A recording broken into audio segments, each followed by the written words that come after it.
هوای حرم به امید کرم بر روی عراق کی جنگ ہے، 8 سال آپ کو پتہ ہے کہ رہی ہے.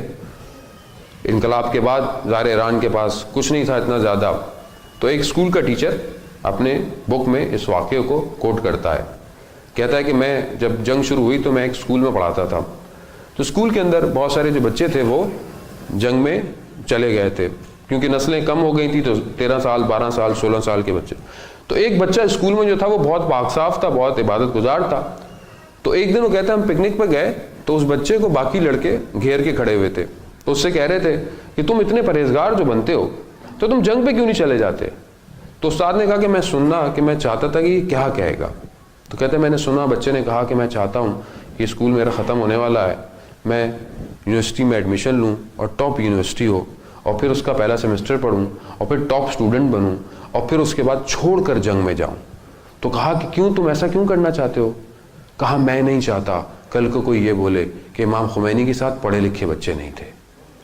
وقت گزر گیا، یہ ٹیچر خود ایک بریگیڈ یعنی ایک کمپنی کا ہیڈ بن گیا، اور وہ کہتا ہے کہ میں نہر آر1، ایک نہر ہے جو بصرہ اور ایران کے درمیان میں ہے، تو وہاں پر وہ ڈائیورس جو ہے وہ اس کے ذریعے سے جاتے تھے. تو کہتا ہے میں ڈائیورس کی جو صف ہے، جو لین ہے، اس کو میں سیدھا کر رہا تھا. تو اچانک سے میں نے دیکھا وہ جو ڈائیورس کے کپڑے پہن کے کھڑے ہوئے تھے، تو اس میں مجھے وہ لڑکا نظر آیا. اس کا نام بہروز تھا. میں پہچان گیا، میں نے اس سے پوچھا بہروز؟ تو اس نے مجھے بتایا میں فلانی یونیورسٹی گیا، میں نے وہاں یہ کیا، مگر اب میں. تو کہتا ہے میں بہت خوش ہوا، اور اس کے بعد ایک آپریشن سٹارٹ کرنا تھا کیونکہ مائنس ڈپلائٹ ہوئی تھی، وہ ہٹانی تھا کہ کشتیاں جا سکیں. تو کہتا ہے سب نے ڈائیو ماری، سب چلے گئے. ایک مائن پھٹ گئی تو جو ٹیچر تھا اس کا یہاں پر اسکارف بھی آ گیا اور وہ کوما میں چلا گیا. جب وہ ہاسپٹل سے باہر نکلا 2 مہینے بعد واپس ہوش میں آیا، تو اس نے باہر نکلتے ہی دیکھا کہ ایک پینافلیکس ایک پوسٹر لگا ہوا ہے، اور جس پہ اس لڑکے کی تصویر تھی، وہ شہید ہو چکا تھا اس آپریشن میں. کہتا ہے میں ان کے گھر گیا اور ان سے تعزیت کی، افسوس کیا، مبارکباد دی. تو انہوں نے بڑا گریہ کیا اور مجھے ایک واقعہ سنایا. وہ واقعہ ہمارے لیے بہت زیادہ عبرت آموز ہے، یعنی کہ ہم اس سے بہت اچھا لیسن لے سکتے ہیں. کیا واقعہ تھا؟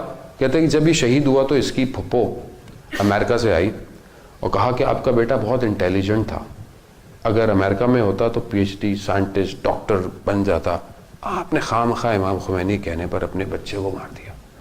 کہتے ہم کیا کہہ سکتے تھے، ہمارے ہاتھ خالی تھے، چپ کر گئے، چلے گئے. دوسرے دن صبح فجر میں وہ خاتون روتی ہوئی واپس آئی. کہا میں اپنے الفاظ واپس لیتی ہوں، مجھ سے غلطی ہو گئی. کہا کیوں، کیا ہوا؟ کہتا ہے جب میں یہاں سے واپس گئی تو میں نے رات کو خواب میں بہروز کو دیکھا. بہروز نے ایک گاؤن پہنا ہوا تھا جو یونیورسٹی کے گریجویٹ پہنے ہوتے ہیں، اور وہ آسمانوں پہ پرواز کر رہا تھا. اچانک سے اس نے اس گاؤن کو ہٹایا تو اس کے اوپر ایک سرٹیفکیٹ لگا ہوا تھا، اس کے اوپر لکھا ہوا تھا ڈاکٹر بہروز فرام امام حسین یونیورسٹی. عزیزان محترم، اصل ڈگری امام حسین نے دینی ہے. اگر میرا مولا راضی ہو گیا ہمارے زندگی کے ہر فیل سے تو وہ کامیابی ہے، ورنہ دنیا کے ان کاغذوں کو لے کے ہم کہاں جائیں گے، کہاں تک جائیں گے؟ رزق ان کے پاس ہے، آخرت ان کے پاس ہے، قبر ان کے پاس ہے، ہر چیز ان کے پاس ہے. تو اپنے آپ کو ہم تیار کریں کہ ہمارا مولا ہمیں ایکسیپٹ کرے، قبول کرے، کیونکہ ہم نے راہ کربلا سے ہوتے ہوئے ظہور تک جانا ہے.